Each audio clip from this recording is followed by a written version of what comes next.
Hello and welcome to the 34th edition of Journalism Classics with Ali Hakim. I had planned this to be the third and concluding episode on redundancy in news writing, but I must shelve that to draw the attention of Nigerians and that of the Nigerian media in particular to the indolence that has become pervasive in the civil service. The media has the responsibility of setting agenda for the society and also that responsibility of holding government accountable to the people and should not be seen to be shirking that responsibility. An indolence in the civil service was a plan by the Federal Ministry of Agriculture and Food Security to hold prayer sessions tomorrow, Monday, June 16, on Monday, June 23, and on Monday, June 30 for God's guidance and success in supporting government's efforts to achieve food security. But following the opprobrium that greeted the plan when it leaked, the ministry made a U-turn and suspended the exercise until further notice. The internal circular issued to invite all staff of the ministry to the prayer sessions was dated June 11 and signed by the Director, Human Resources Management. It encouraged staff to report at each of the prayer sessions in fasting mode. The same Director, Human Resources Management in the ministry issued a follow-up memo announcing the postponement of the exercise until further notice. It was not as if it has been cancelled, it was postponed until further notice. The plan to hold the prayer sessions in the first instance points to the fact that the ministry has left its core mandate of promoting agricultural production and ensuring food security to be pursuing responsibility totally outside of its mandate. This amounts to treating ringworm while leaving epilepsy to ravage the person being treated. Notwithstanding the suspension of the prayer sessions, the media should beam light on the indolence that has become pervasive in the civil service generally. As part of its agenda-setting role, the media should be examining how the civil service, the engine room for the delivery of democracy dividends to the people, has been discharging or shirking its responsibility to the people. The media should be speaking with stakeholders on the mandates of all the ministries and how well or badly they have been performing.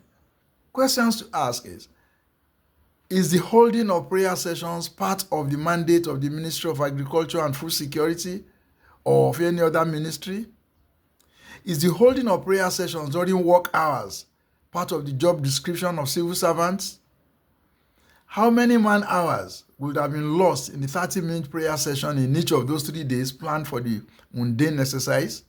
How well has the Office of the Head of the Civil Service of the Federation been monitoring activities in ministries and parastatal agencies under its supervision?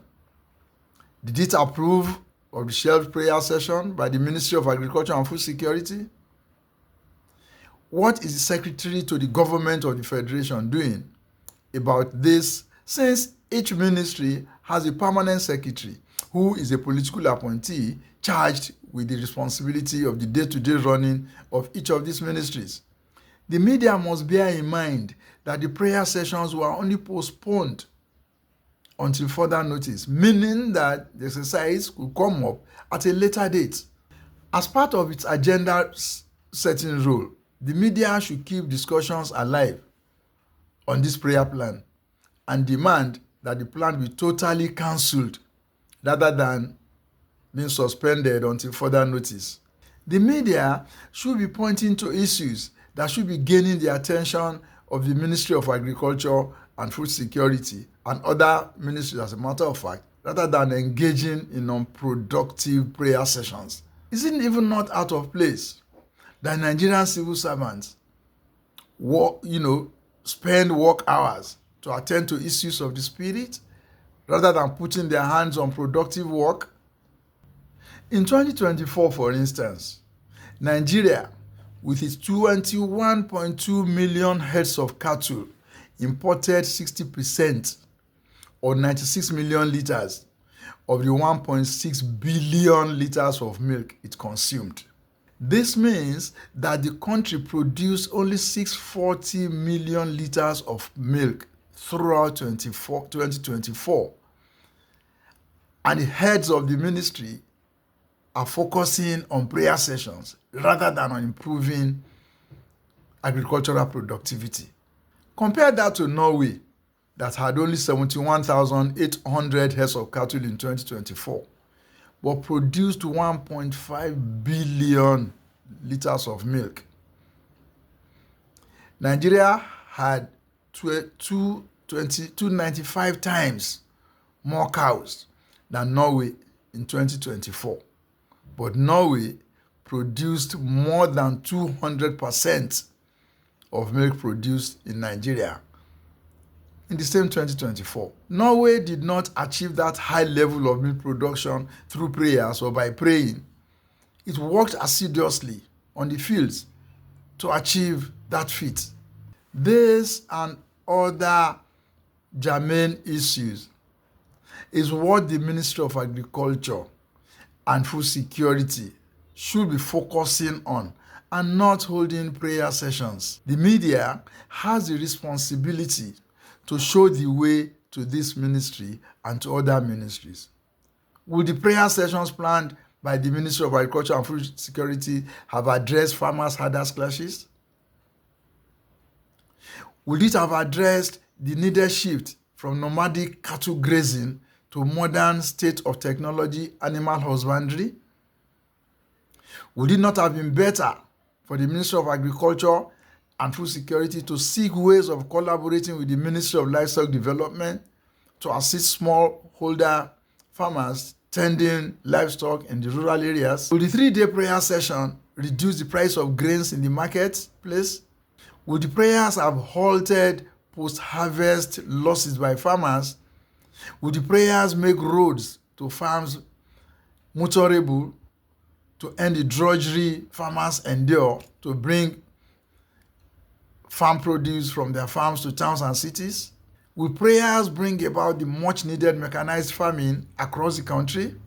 What is the ministry doing to ensure increased food production outside of rhetoric that we hear every year? In Nigeria, agricultural extension officers working in that same ministries, they sit down in air-conditioned offices and ride Prado jeeps all over town, leaving farmers, high and dry on the fields.